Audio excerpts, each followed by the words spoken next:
Bonsoir à tous, ou bonjour à tous, suivant l'heure où vous la regardez, mais en tout cas, bonjour ou bonsoir, et bienvenue sur la chaîne. Aujourd'hui, on va parler Mercato, mais Mercato un peu différent à la dernière vidéo que j'ai faite sur le Mercato, parce que cette fois-ci, c'est la question de Abdellou9622 qui me pose la question, avec une enveloppe de 100 millions, qui tu achèterais pour la saison prochaine? Et on va y répondre tout de suite. Donc, vidéo, pas Mercato spécialement, parce que voilà, vidéo Mercato, là je vends des joueurs, je prends d'autres, on regarde, on en met à la retraite et tout ça. Ici, on va faire un peu différemment, ça veut dire qu'on va se mettre des règles. La règle, elle est simple, je peux vendre aucun joueur, je dois faire avec l'effectif que j'ai actuellement, et je n'ai que 100 millions pour pouvoir acheter des joueurs. Et 100 millions, pas 100 millions qu'on peut payer en 5 ans, 6 ans ou 7 ans comme Chelsea le fait, non, non. Voilà, et tout ça avec évidemment des salaires bas. Comme ça, vraiment, on va bien restreindre le truc, on va essayer de faire avec l'effectif qu'on a au maximum, et voir comment on peut dynamiser l'équipe, et comment renforcer les postes clés, avec finalement une enveloppe assez pauvre, avec des possibilités de pas faire rentrer d'argent, et tout ça avec obligatoirement des salaires assez bas, pour respecter la grille salariale que Laporta et Lemani ont décidé de mettre en place. En plus, on sait bien qu'on n'a pas... Voilà, on a Tebas là derrière, donc on va essayer de se la jouer bien, on va essayer de faire les choses correctement, et on va commencer tout de suite. Donc, le poste de gardien, on a Ter Stegen, on a Iñaki, et on a Tenas. On garde, voilà. Il y a Ter Stegen est très très bien, Iñaki en gardien 2 est bien, et Arnaud Tenas est très bien aussi, donc... On bouge pas à ça, il n'y a pas de souci.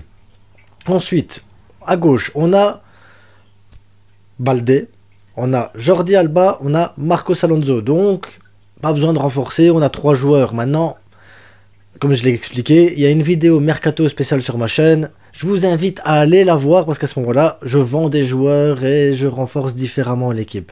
Donc voilà, là, cette fois-ci, c'est pas ça du tout, les gars. Ensuite, dans l'axe, qui on a? On a Koundé, Araujo, Christensen, Garcia et Marcos Alonso qui peut jouer de temps en temps comme ça. Donc pareil, je ne renforcerai pas la défense centrale parce que il n'y a pas besoin. Par contre, en défense droit, on n'a personne, on n'a rien du tout. Mais oui, on n'a rien. Ne me dites pas Koundé back droit, Koundé n'est pas un back droit. Et ne me dites pas Sergi Roberto il dépanne à droite, Sergi Roberto n'est pas un défenseur droit. Donc, on n'a personne. Et donc là, j'irai chercher Arnaud, qui joue à Girone. Arnaud est vraiment très très bien pour ce poste-là et il est pas cher. On est aux alentours de 25-30 millions pour ce joueur et un salaire 5-6 millions. Ça lui irait, ça lui irait sûr et certain. Donc voilà, j'irai sur Arnaud dans ces cas-là. Et comme remplaçant d'Arnaud, Fresneda qui joue à la Real Valladolid, qui vaut actuellement 7 millions. On va arrondir à 10 parce qu'on sait bien que le Barça il sait pas négocier les prix d'achat. Et lui, avec un salaire de 5 millions, il passerait parfaitement. Donc à ce moment-là, on serait facile sur 25 millions pour un joueur, 10 millions pour l'autre. Ça nous ferait 35 millions dans l'enveloppe déjà dépensée.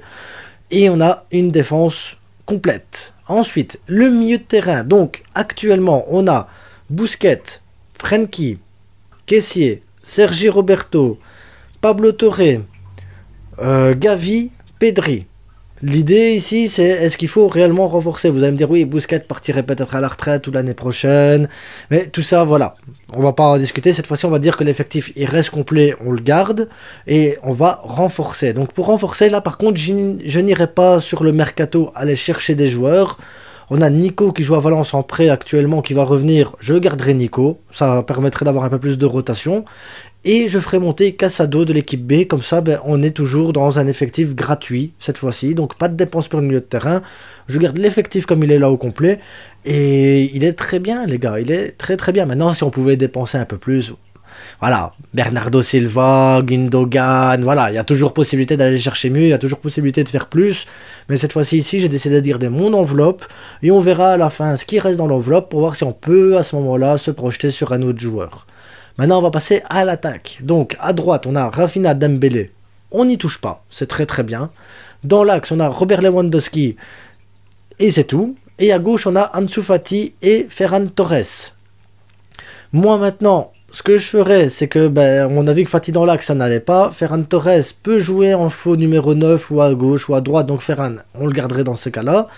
Fati en doublure, de la doublure pour le moment, parce qu'il faut qu'il reprenne confiance et il faut qu'il reprenne du jeu. Donc, Même si mon optique à moi, ça serait peut-être de le vendre avec une option de rachat ou le prêter avec, voilà, être sûr qu'il revienne à un moment donné, ça serait mon option privilégiée.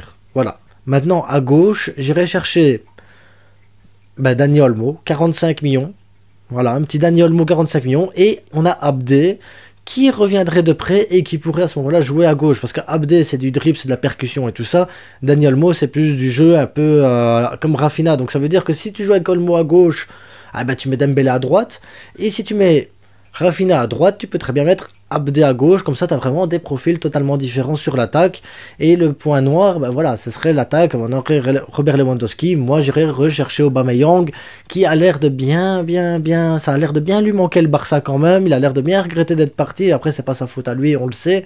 Et je pense qu'il se réintégrerait très très bien dans l'effectif, même en doublure de Lewandowski, je pense qu'il accepterait sans problème. Donc on aurait dépensé à ce moment-là 35 millions pour la défense, 45 millions pour l'attaque, ça nous fait 80 millions, il nous resterait 20 millions. Et voilà, je pense que les 20 millions, pas besoin d'aller rechercher des petits joueurs ou des trucs ainsi. On garderait les 20 millions et on les mettrait peut-être dans les salaires pour qu'on puisse payer les joueurs et mettre Gavi peut-être dans l'équipe 1. Ça serait bien. Donc, dites-moi ce que vous en pensez. Bien sûr, j'ai mis beaucoup de restrictions, j'ai mis beaucoup de règles de manière à pas à ce que ça soit trop facile non plus.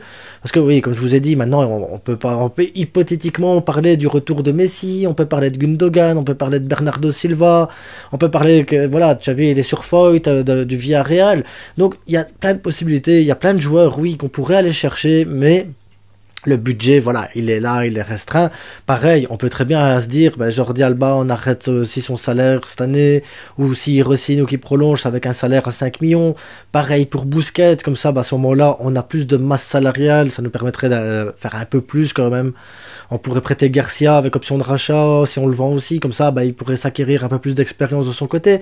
Aller chercher Nigo Martinez, aller chercher Grimaldo gratuit, voilà. Il y a des tas de possibilités, il y a des tas de solutions pour le club, mais dans ce qu'on m'a demandé de faire, voilà, je suis restreint et je fais avec ce que j'ai, et ce que j'ai, c'est ça. Maintenant, dites-moi ce que vous en pensez, si vous avez d'autres idées de vidéos, d'autres questions à poser, ou si vous voulez qu'on débatte sur d'autres choses, n'hésitez pas à revenir sur la chaîne, à me mettre ça en commentaire, et j'en débattrai, et j'en discuterai directement à la prochaine vidéo. En attendant, merci de vous abonner, de liker, de partager, et on se rejoint bientôt, j'ai envie de vous dire. Ciao!